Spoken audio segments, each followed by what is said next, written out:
All right, I will call this meeting of the Senate Judiciary Committee to order. I apologize for our tardiness. Will the Secretary please take the roll?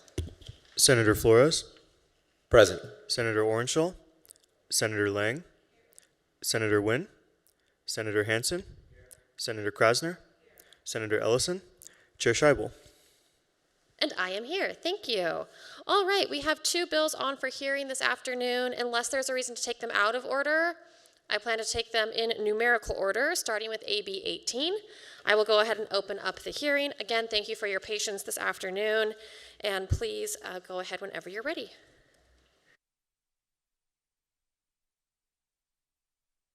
Good afternoon, Chair, members of the committee. My name is John McCormick, J-O-H-N, last name McCormick, M-C-C-O-R-M-I-C-K, Assistant Court Administrator at the Supreme Court, and I'm here today to present AB 18 to you.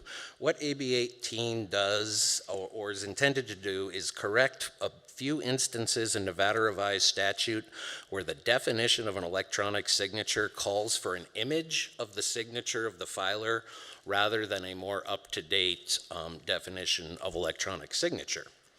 Section 1 of the bill amends NRS 62D 400 to remove that requirement that a petition or a filing in a juvenile matter have the actual picture of the signature, and rather replaces it with a reference to electronic signature in the Nevada electronic filing and conversion rules, which I think are on Nellis if you are really bored and want to kill some time reading about e-filing. But that's the actual definition of e-signature we used in those rules, appears on page 3. It's rule 2 sub K. But electronic filing is an electronic identifier created by a computer intended by the party using it to have the same force and effect as the use of a manual signature. And that definition in the e-file rules is substantially similar to the definition of electronic signature that can be found in statute. It's in chapter 719. It's in 719.100. So that's what the bill does, is then conform that definition to e-file signature rule. Section 2 replaces again the image requirement in chapter 171. And Chapter 171 deals with proceedings to commitment, so matters like warrants and arrests, etc. Section 3 replaces the image requirement again in 173.049, dealing with the initiation of a criminal prosecution by filing information or indictment. Section 4 updates the definition in 178.891, which is the general provisions chapter in the criminal procedure section of statute. And finally, Section 5 of the bill updates the e-signature definition in Chapter 432B to eliminate that requirement for the image of the filer and rather allow an e-signature. And Chapter 432B deals with those cases regarding child abuse and neglect. So that's the intent of the bill, is to modernize the language and make sure that we're using e-signatures correctly.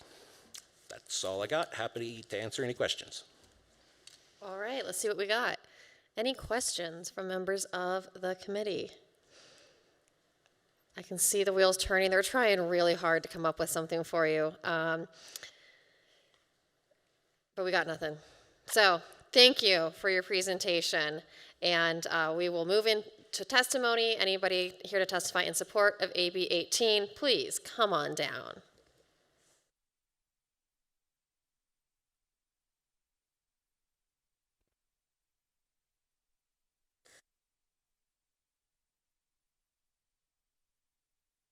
I'm not sure your mic's on. Wow.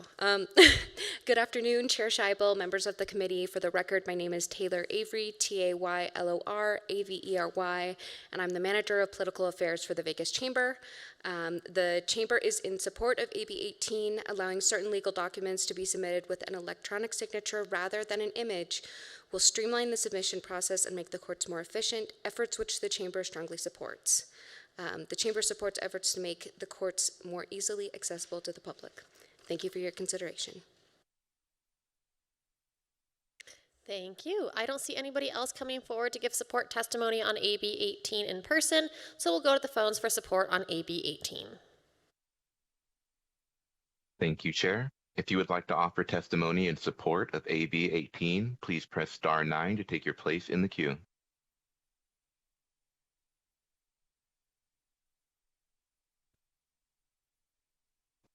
There are no callers wishing to offer support testimony at this time.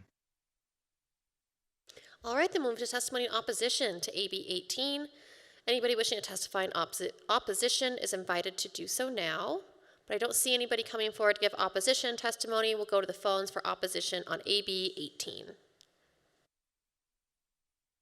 If you would like to testify in opposition to AB 18, please press star 9 to take your place in the queue.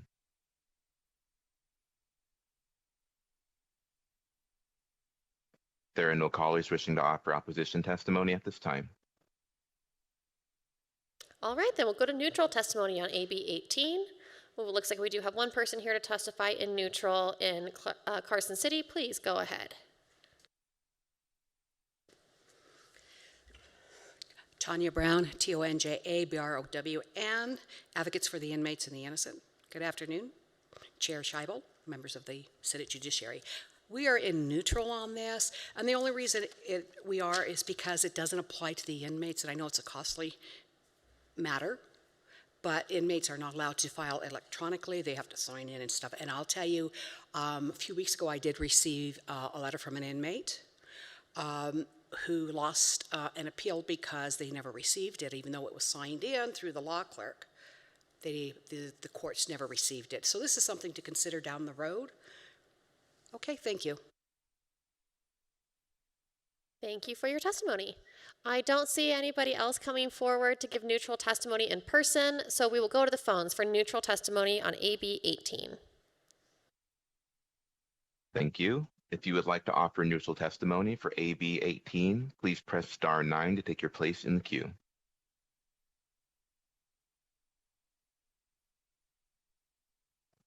There are no callers wishing to offer neutral testimony at this time.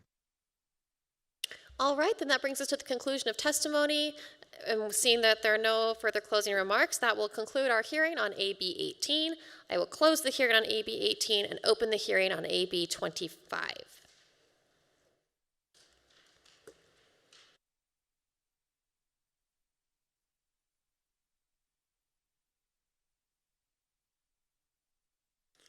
So that was 8 minutes, so hopefully this will be quicker than that. James Arenda, DZ, URENDA, Director for the Nevada Department of Corrections, testifying on AB 25. There's 3 parts of this that we're looking for changes in. The first is in Section 1 under mammograms and pelvic exams. The current NRS requires Department of Corrections to do mammograms and pelvic exams on offenders, women offenders. It doesn't give age groups. What that did is in our department, we incarcerate at the age of 14 and above. The physicians refuse to do mammograms at that age, claiming that it starts to become a precursor for possible cancer in the future. So we wanted to make sure that the NRS was clear with some type of standards that they use in the community based upon the American Medical Association. So the Section 1, we're looking at making it clear that mammograms will be done in the Department of Correction at the age of 40 or higher, over the age of 40, but start at the less than the age of 45.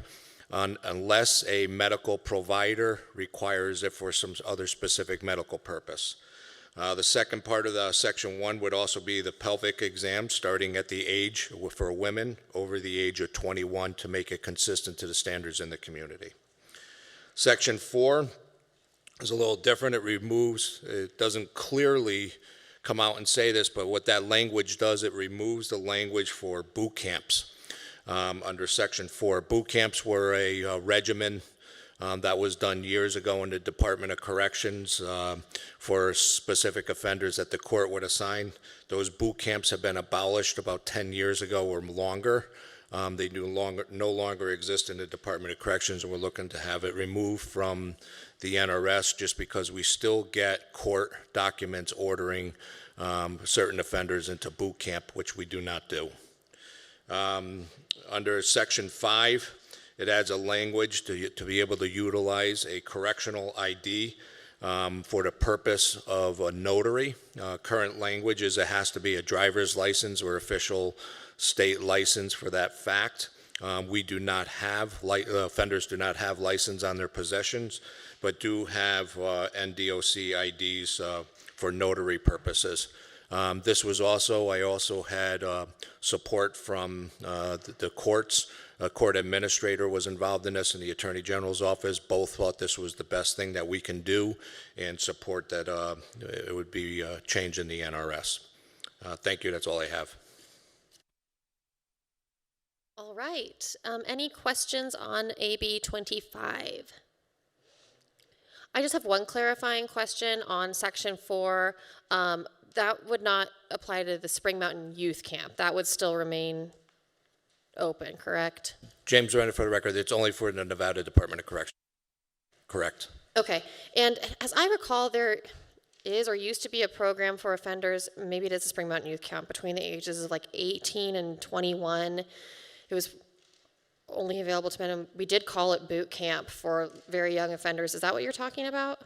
James Renner, for the record, yes. There used to be a boot camp up in Indian Springs that they used to do for 18 to 21, and it was a physical regimen that they would be required to complete.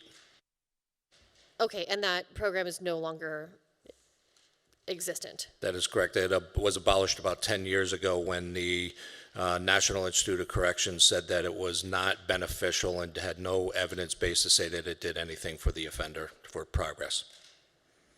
I understand now. Thank you. I appreciate you clarifying. Any other questions from the committee? All right. I don't see any. So thank you for your presentation. We will go into testimony on AB 25. Anybody wishing to testify in support of AB 25 is invited to do so now. I don't see anybody coming forward in Carson City or Las Vegas. So we'll go to the phones and support testimony for AB 25. If you would like to offer testimony in support of AB 25, please press star 9 to take your place in the queue.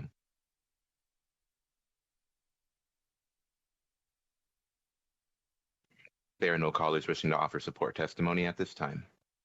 All right, then we will go to opposition on AB 25. Anybody wishing to give opposition in person is invited to do so now.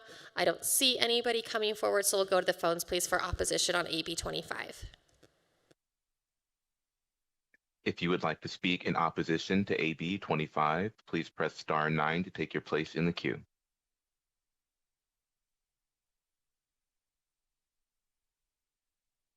There are no callers wishing to offer opposition testimony at this time.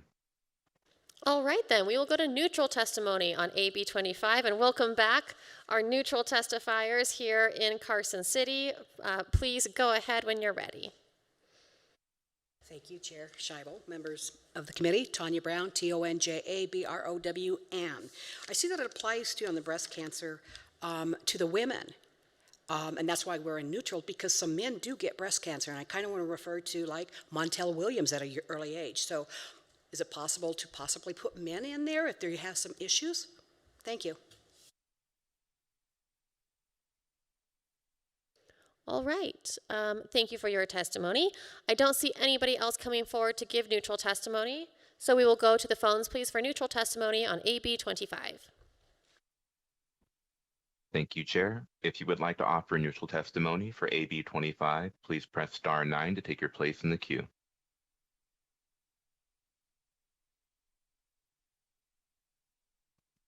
There are no callers wishing to offer neutral testimony at this time. All right, then that brings us to the conclusion of testimony. Unless there are any final remarks from the presenters, we are going to finish our hearing on AB 25. I will close the hearing now and move to the last item on our agenda, which is public comment. Anybody wishing to give public comment in person is invited forward to do so now. We will start in person here in Carson City. Please go ahead. Tanya Brown, TONJABROWN, Advocates for the Inmates and the Innocent. I have provided this for the record our written testimony as well, and the documents to provide the written testimony.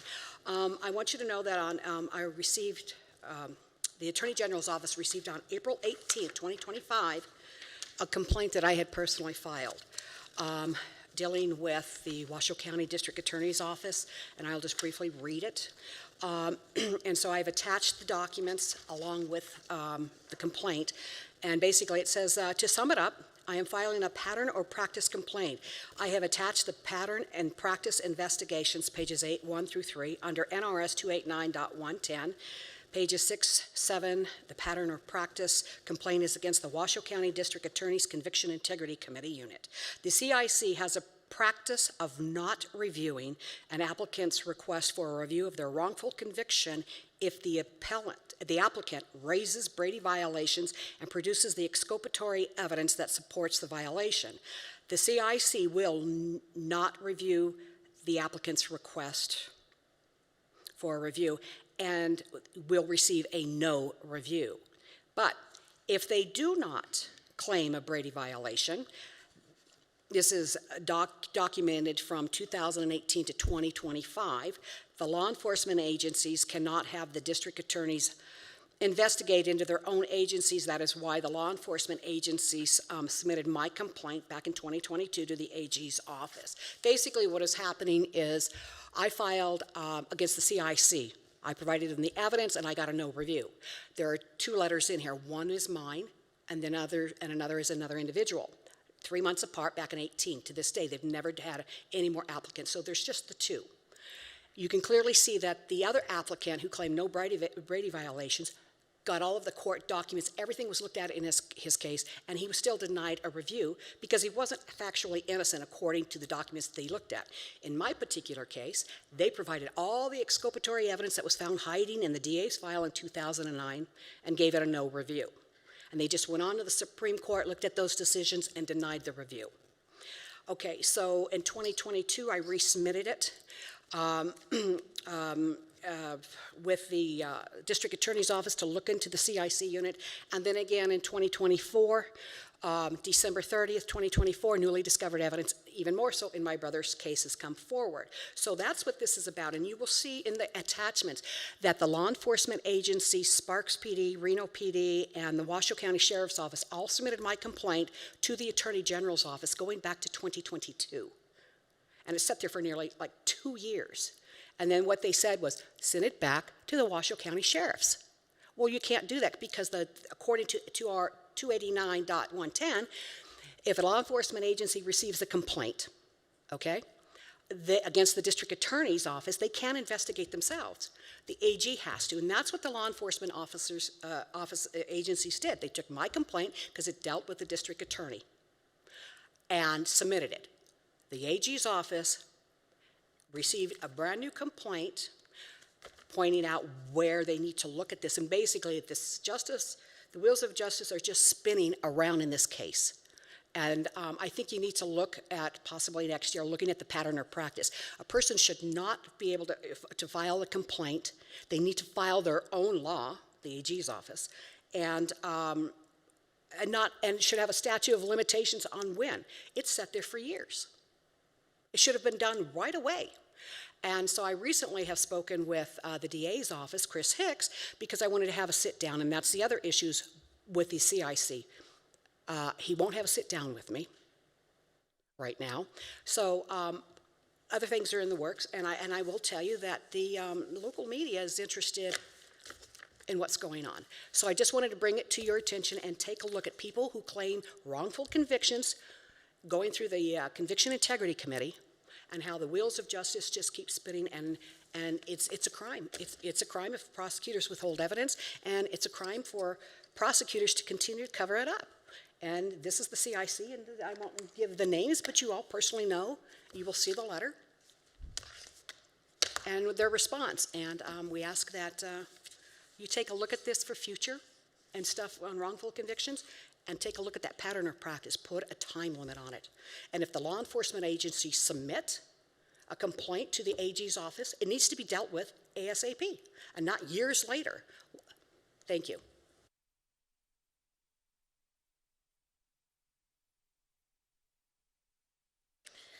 Thank you so much for providing your public comment this afternoon. I don't see anybody else coming forward to give public comment, so we will go to the phones, please, for any public comment. Thank you, Chair. If you would like to provide public comment today, please press star 9 to take your place in the queue.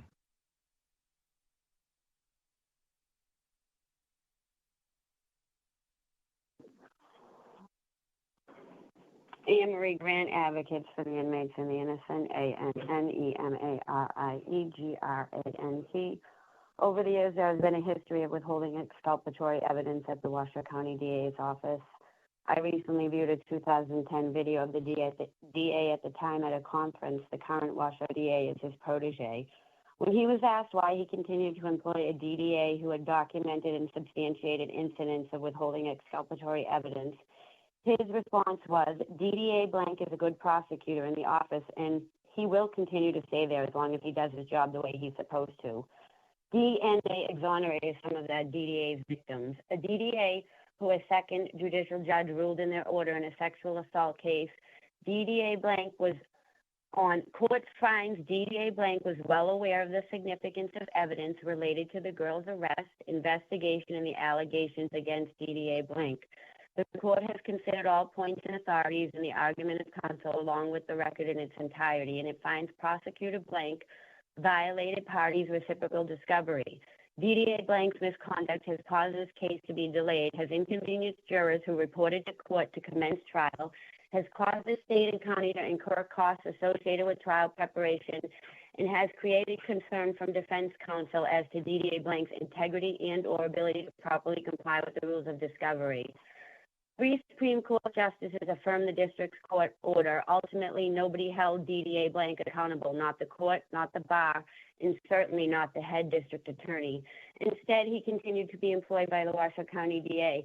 Prosecutors need to be held accountable for withholding exculpatory evidence and violating a defendant's right to due process.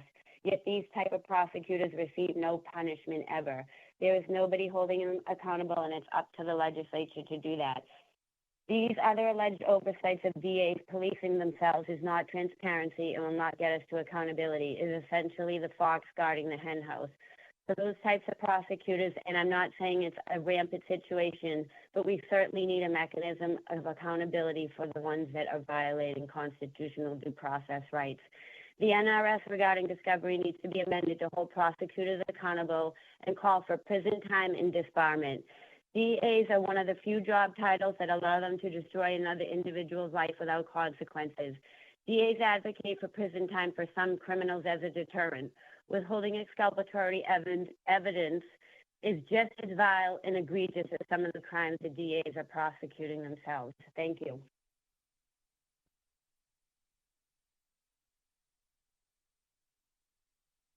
There are no other callers to provide public comment at this time. All right, thank you. That brings us to the conclusion of our meeting for today. We are scheduled again to be here on Monday at 1 p.m. I hope everybody has a wonderful weekend, and we are adjourned.